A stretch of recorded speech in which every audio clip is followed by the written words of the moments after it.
Zodi bugeb tsarikun sobreshtaги ya Allah sarbetsinaot ahadet olgu hawa ijaze dunia tsura botsu sokot omalda bugeb olgu rashan emerab salat kilte ya Rabbi Rasat se chulbirikun chulbuzda kurt barikun kinab gos hasurikun salam gite ya Rahman rocho bugeb gwetrikun got odat amachrikun Adbi jara pikhrikun reshtagit ade rahmat Urut urab irikun urut urab kherikun kharidat libirikun reshtagit ade barakat ikhbach indal tsadal soroy kedal azdal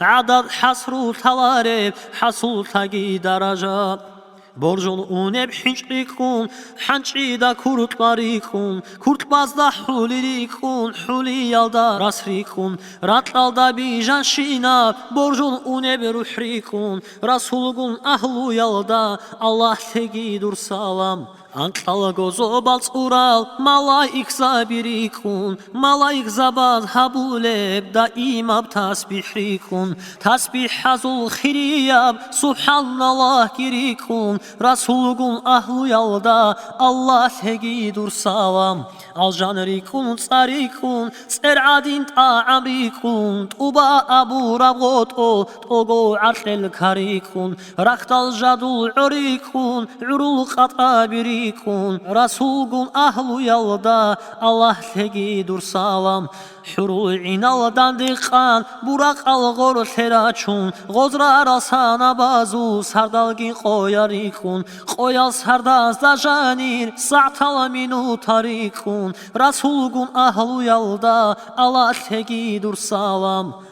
Halkalda dini mataral dur ilçi zabirikun ezat atqay haburab olgodur kalamrikun kinab godan de qarab Qur'an atul harfikun rasulgun ahlu yalda Allah tegidur salam harfalada harakrikun harakul ma'narikun ma'na qarab tehrikun tekhalada ra'irikun